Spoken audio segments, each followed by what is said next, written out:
And with a chuckle, he admitted, Grant, I didn't buy any of the products because, well, why? I asked him why, and he's like, because I didn't want to spend the extra money on them. Well, the truth is, I told him, you didn't buy them because you're not sold on the products. The very products you're having difficulty selling, you're not selling. Why? Because you're not sold on them. You won't buy them. To the degree you won't buy them, you won't pay for them yourself. You won't commit yourself to paper. Dude, you're not sold. You bought the car. Why? Because you're sold on it. You even shine and gleam and become enthusiastic. You actually radiate. You actually made me want to buy that car. Why? Because you're sold, dude. You're sold. You put your money where your mouth is. You took actions. Now, you're not sold on your insurance, your warranty, your financing, whatever it is you do back there. And I'm not sure you know what you do back there because you're not selling much of it. And he's like, wow, man, maybe you're right. See, because he wasn't sold, he wasn't able to get others to buy the products from him. You might think, no, he's just saving money. No, BS. Look, if you're completely sold, you won't concern yourself with money. You'll buy the product. The truth is, he's more sold on his cash than he's sold on his products. And he's having trouble selling his products, which means he can't get a person's cash, which means he ends up with less money. There's no exception to this rule ever. If you are not completely sold, you won't concern yourself with money. If you are completely sold, you won't concern yourself with money. You get it? You'd buy the product. If the customer is not concerned with money, but wants the product more than the money, they'll do the deal. No exception to this rule ever. If you're ever having a similar problem in your own life or your career, it's an easy one to resolve, and it doesn't require that you learn anything actually about selling. All you have to do is start buying the products you sell and watch your sales go up. Buy the product, use the product, and watch your sales go up. People are inclined to do what others have already done. People will follow you to your chiropractor, your doctor, hire your maid or try to.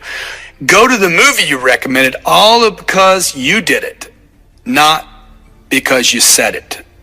To the degree you're sold, you will take action. And to the degree you take action is to the degree that you will be able to sell others. I assure you that finance guy I mentioned earlier would be much more successful if he were able to demonstrate to his clients through his actions, that he'd already made the same exact investments himself. He would have been able to look a customer in the eye with full conviction and show them that he'd bought the finance, the credit, life, and accident and health. He'd bought the insurance. He'd bought the warranty. He protected himself because he believes in it.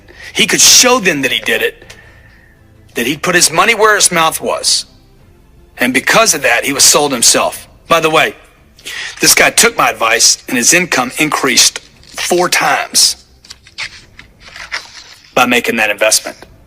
The vital point of having salespeople who are sold is missed by nearly 90% of all management. You go to any Apple store and ask the salespeople how much they like their products. The people are so sold, you'd think it's a religious movement. The Apple people aren't using PCs at home and selling apples during the day. You can feel it, man. You can feel it with the way they present their products. They know their products. Why? Because they're using them every day. I went to a very high-end steak restaurant recently, and I asked the waitress, hey, which steak was your personal favorite? And she told me, hey, I'm a vegetarian. Hello? Is anyone home in management? What is this person doing in a steakhouse? Okay? Hey, man, go serve greeneries at Whole Foods, but you don't belong at Martin's.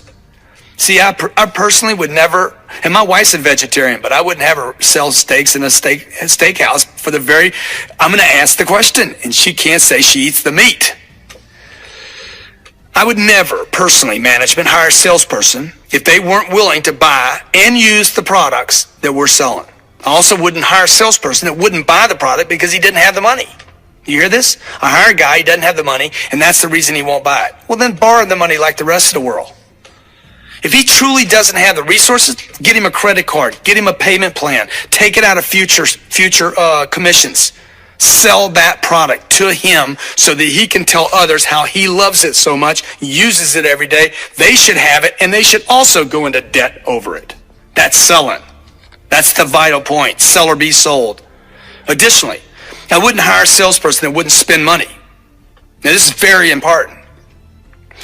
If a person won't spend money or tends to be cheap or holds on to every penny, watches how he spends every little dollar, he'll always have trouble, in my belief, he'll always have trouble getting money from other people because of his thought process. I assure you that the less hung up you are on money, tight, crunched down on, mooch-like, the less you are hung up on it, the easier money will come to you. I know of salespeople who are so tight, they still have the first quarter they made from a commission. And while they're good salespeople, they aren't great. They even go around bragging about it, about their frugality.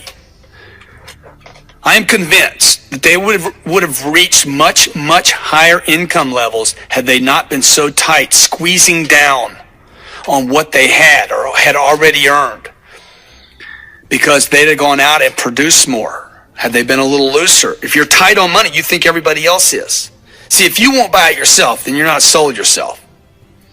If you hold on to money, you're going to probably think other people should hold on to it tight because you think there's a shortage, a scarcity. You're sold on scarcity.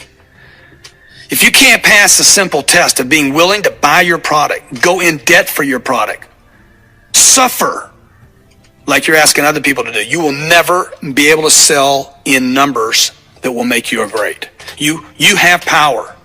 When you're sitting at the closing table and you look a prospect dead in the eye and show him that you've already made the exact same purchase that you're asking him to make, your personal conviction and your believability will take your career to new heights when you're completely and fully sold. Buy the product yourself and you'll become a miracle closer. You will be able to handle objections that ordinary salespeople cannot handle. Be sold on the product. Be sold on the services. Be sold on your company. And watch your prospects turn into customers. Chapter 6, the price myth. It's almost never price. If you were to survey all the salespeople in the world, you'd find that most of them believe that the number one reason they lose a sale is because of price. This is absolutely not the case, and in fact, nothing could be further from the truth. Price is not the buyer's biggest concern. It is actually at the bottom of the list of reasons why people do not buy. Most sales are lost over unspoken objections, not the obvious and apparent objections like price, payments, or budgets, but the ones that the buyer never voices. Getting the sale is never about money. It's ultimately about the buyer having confidence that the product is the right product for them. If there's a price difference, the customer wants assurance that your product has advantages in excess of the cost to them. The price experiment. Most salespeople believe that if price was lower, they could sell more product. But the truth is, they wouldn't sell more because they haven't correctly named the problem, therefore can't get the correct solution. I once had a salesperson that said to me, Grant, if the price of our seminar tickets were lower, we would be able, particularly him, he thought he would be able to sell twice as many. Well, even though I knew that what he was saying was bordering on idiotic, I practiced the first rule of selling, which is always agree with your prospect. And I told him that I had often wondered the same thing. And in fact, I said I'd be willing to test out his theory. So we offered a Grant Cardone seminar in Detroit, Michigan with tickets at 1/10 of the normal price. Now, Detroit had always been one of our best attended seminar markets, and the person that had made the suggestion about price cut was thinking, oh my gosh, we'll have the biggest audience we've ever had. Well, there was only one stipulation to our little deal here so that we could properly test out his idea, and that was he could only sell the tickets by sending out a marketing piece offering the seminar, the date, the price, the website address, and a phone number to call. That means he couldn't actually sell the product. He was not allowed to do a full sales presentation in order for us to test out this pricing experiment. The reality is, if you take the price down that low, okay, you won't be able to afford to do a presentation anyway because there's not going to be enough room in the price for a commission to be paid. Well, let me tell you how it turned out. That seminar had the lowest attendance of any seminar I have given in 20 years. It didn't even cover the cost of my airfare, and the salesperson's commission didn't cover the cost of the mailers. I asked the audience when I showed up in Detroit, I asked the audience, hey, why do you think so few people came to this? It was like 12 people in the seminar. And they said they didn't think I'd actually be there in person, but that it would be a video feed. I asked them, why did you think it'd be a video feed? The brochure said Grant Cardone will be here. And they said, well, because of the price of the ticket, we didn't think you could afford to be here. See, if the price gets too cheap, people won't see any value in the product and therefore not respond to that product. Additionally, if price alone were the reason people buy, then the company wouldn't really need salespeople. And that'd be a problem for 25% of the population on planet Earth. See, it will always take a professional salesperson that takes the time to sell features and benefits to handle the buyer's price objections and get the buyer to make a decision, to take action, to exchange money for the product. Look, it's love, it's never price. After the experiment with the cheap tickets, I doubled the original ticket price, and attendance at my seminars doubled. That means I doubled the ticket price, and our seminar ticket sales increased by over 100%. Price is almost never the issue for any buyer, even when they say it's price. More often than not, it is love and confidence. Do I love this product? Because if I love this product, if I do truly love it, then I'll do whatever it takes to get it. Is the buyer 100% totally in confident that this product will get them what they want? Will this service do the job? If the buyer is head over heels in love with the product, can't live without the product, he'll buy it regardless of price, assuming he can find the money to pay for it. If the buyer has full confidence that the product will solve his problems and get him real solutions, he'll buy it at almost any price. And I'll prove it to you. See, people will give their right arm for love. They'll give their last dollar for a real solution. For instance, if you've ever lost someone, then you know what I'm talking about right now. Immediately, I said you lost somebody, you know what I'm talking about. In that moment, in that very moment of losing someone you love, and you'd found out that you lost this someone special, you'd sell everything you had and go into debt multiple lifetimes just to have that person back in your life. Why? Love. Love, baby, love. See, you have to get your buyer to want your product more than he wants his money. I'm going to say that again. You have to get your buyer, prospect, whoever you're pitching your deal to want your product, your service, your solution more than he wants his money. He's got to want the product or the solution more than he wants the numbers in his bank account. Discovering what he's trying to accomplish and demonstrating how your product or service or you solve that problem is the essence of how you close a deal.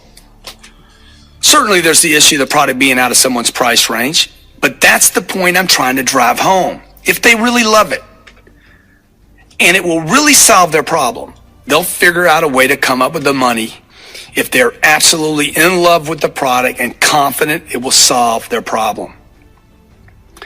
You can't put a price tag on someone or something you really love. It's priceless. And if you've ever had a serious problem in life, money wasn't your concern. Getting rid of the problem becomes your concern, and you'd pay anything to get rid of it. Give them love, solve a problem, and you'll get the money. I'll give you an example. You ever stand in line for, you're thirsty, you're dying of thirst, or you need a coffee or whatever you need, and you have to stand in line? What would you pay to get in front of the line? 1970. Oil crisis in America. Monday, Wednesdays, Fridays, they had a lottery. You'd get your day to go buy gas. Tell me you wouldn't have paid $4 then. You would have. Why? Because you'd rather the $4 be gone than the time that you had to wait in line. Give them love, solve a problem, you'll get the money. If the customer can afford the product or service, but isn't buying and is harping about the money, I always realize that he has other concerns other than money that must be handled. Because if he were completely sold, price would not be the issue. While your prospect may be objecting to your price or your terms, here is a partial list of what else he might be considering. Is this the right product for me? Is there a better product than this? Is this the right proposal? Will this truly solve my problems? Will my people use this product? What will others think of me if I actually do this? Is this something I'm going to really use and enjoy? Will this company really take care of me? Will they really be there to service us? Am I better off buying something else? Will something better come out next week? Do I even know enough yet? Do we have all the information? Should we get another proposal, X proposal instead? Should I join the country club rather than spending this money on this whatever? Am I better off with the money in the bank? The security of money in the bank than using the money and having this thing, this product, this equipment or whatever? Is this going to be a mistake like other past decisions I made? Man, that's a huge one. See, all these questions, this list of questions could be on the mind of your prospect and will stop the sale from taking place. Reduce the price, you still haven't answered these questions that are being unspoken. If these considerations, or when these considerations are handled to the buyer's, your prospect's satisfaction, price will no longer be the issue. The price or service, or whatever it is you're selling, will obviously create different concerns for the decision maker. But trust me, regardless of what it is you have, it almost never comes down to just price. To the degree that you understand this, you will be successful. Let's say a guy is buying a birthday present for the love of his life. He finds something he thinks the girl will love, but tells the salesperson, hey, look, it just costs more than we can afford. I can't afford it. It's not in my budget. What he's actually saying is that he isn't completely sold on the product being the perfect gift for her. He either doesn't love it for himself or he's not sure that it's something she will love. This product is not yet making him feel good enough or certain enough to pull the trigger, buy the gift, and get rid of the money. Right? See, he still loves his money more than he loves this solution. In this case, I would acknowledge him, tell him, hey man, I totally understand. I know that it's more than you want to spend, but ask him for the right to actually show him something a bit more expensive, just for fun. You get it? He said it was too much. He didn't say he didn't like it, and he didn't say he couldn't do it. He said it was too much. Also consider that when he said it was too much, couldn't he have meant that it was too much for that rather than I can't afford it or I can't do it or I won't do it?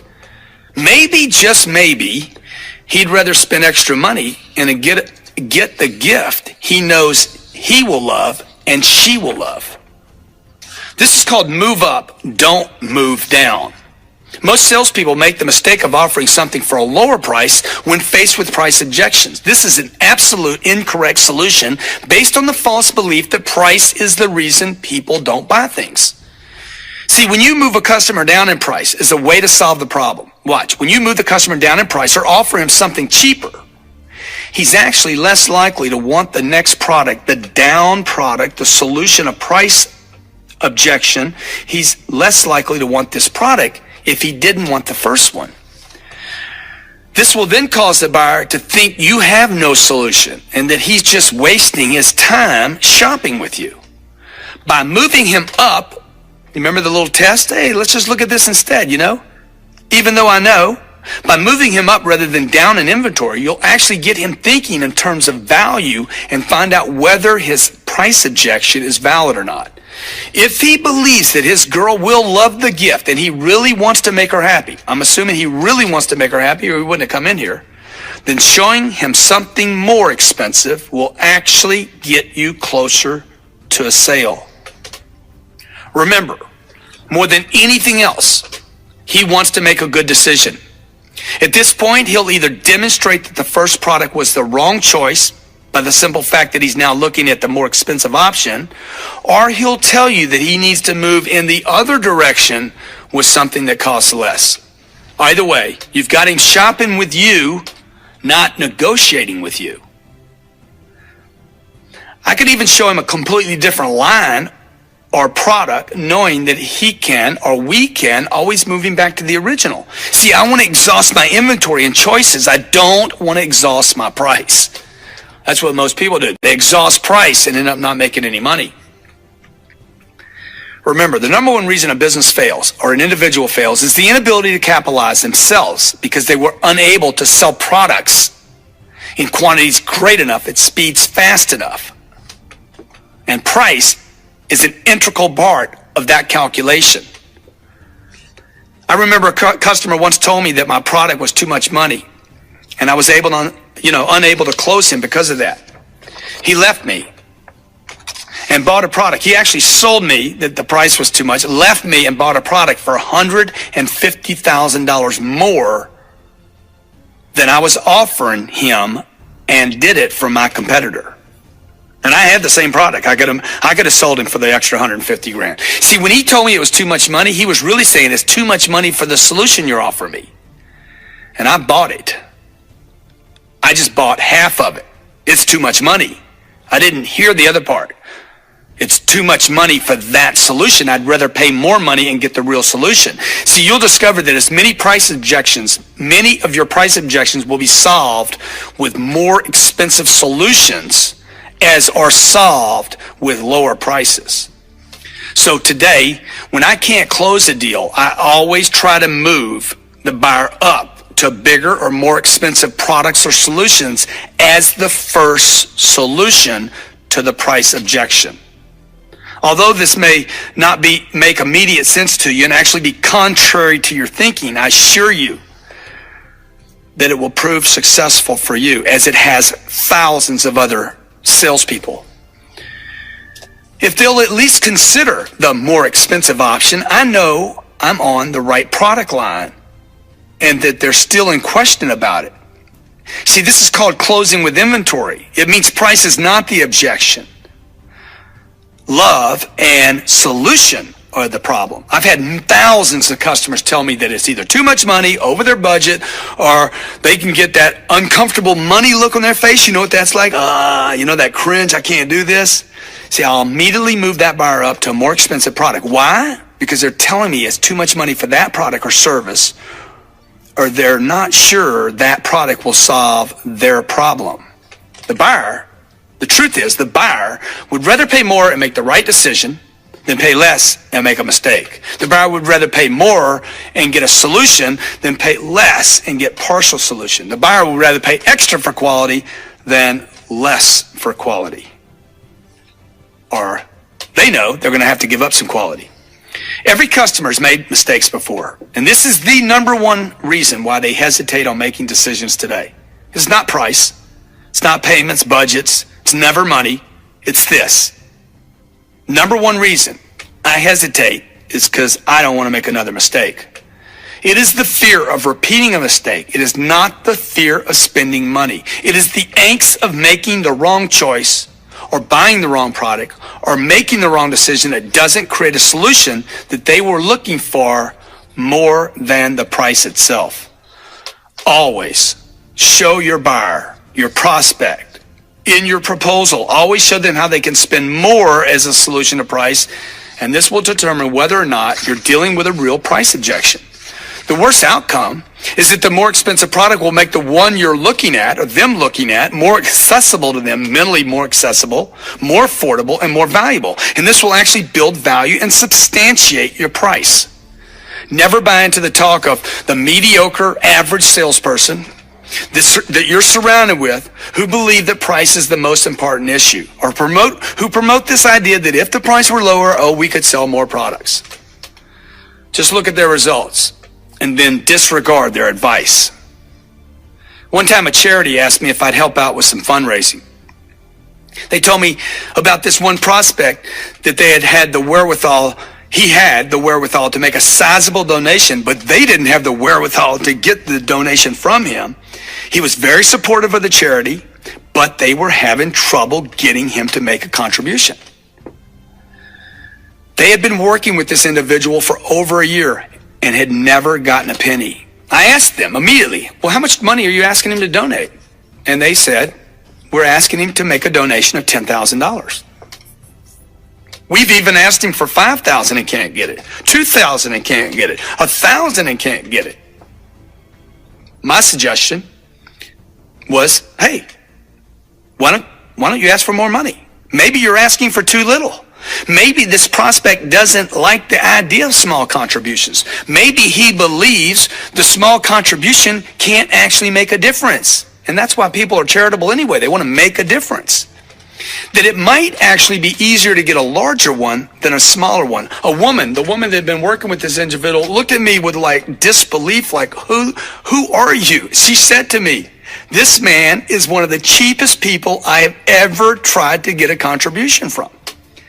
So I took the prospect. I said, give me 5 minutes with him. Let me see what I can do with him. You've been destroying him for a year. I took the prospect aside, and in 10 minutes, 12 at the most, he had contributed 10 times what they had been asking him to do for over a year. He gave 100,000, not 10,000. So the truth is, he wasn't cheap by any means, except in the mind of the fundraisers. In fact, he was one of the most generous people I've ever met and one of the easiest closes I've ever been with.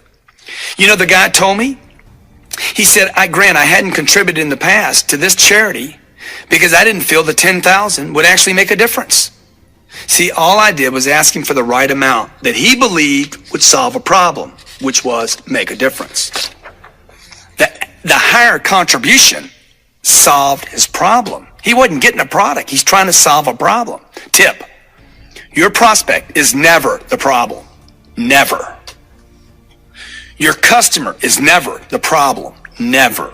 The people you're pitching, proposing to, the company, the board, is never the problem. Never. Salespeople are the ultimate barrier to every sale. Never the prospect. Salespeople stop sales. Customers don't. You have to get this into your head. Price is not your problem. You are your problem. Customers don't stop sales. Salespeople stop sales from happening. You are the barrier to a closed deal, never a customer. Give the prospect a product he loves, a service that will solve his problems, and you will get a close once he has full confidence in the product, in the service, and in you. I'm going to say that again.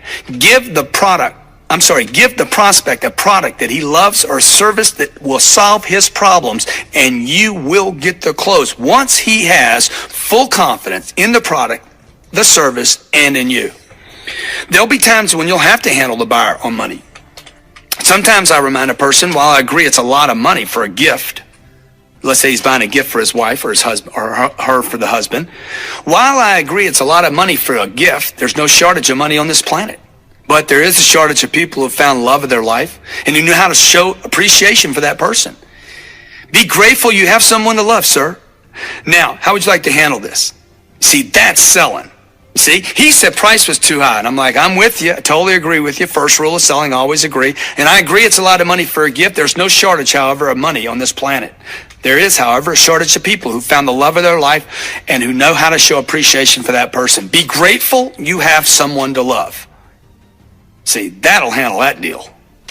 That's selling, folks. And that's what you're going to learn throughout the remainder of this book. If the buyer is totally convinced it's right, they will chew off their own foot to have the product. If the buyer who's saying it's too much money found out that he had a disease and was going to die, but that product would save his life, would he do it? Oh, he'd find the money, he'd buy the product and save his life. Why? Because he's completely sold on the need. It wouldn't be about price, it'd be about solving his life. If the need is important enough and he has confidence in the cure, if the love is great enough, price will not be the issue. When buying a house, for instance, the unspoken objection the realtor will not hear will be, is this the right house? Is this the house that's going to fulfill our needs? Will we be happy here? Is this going to be a good investment? Do I really love this place? Can we do better? If we're going to spend this much money, why don't we spend a little more and get our dream house? That one goes on a lot. The last one, regarding let's spend more money, happens to be about 50% of all buyers who are ever concerned about price. Those same buyers who use price as an objection, this is too much, will often go out and spend even more money, not less money. Remember, many times when a buyer says it's too much money, what they're saying is, it's too much for this product. It's too much for this solution. I'm not convinced this will really make me feel different. It won't solve our problem. You know, I told you a story about that house I sold for 50% more than the realtor said it could ever possibly bring. When the buyer came to the house, I knew the moment she walked into the house that she loved it.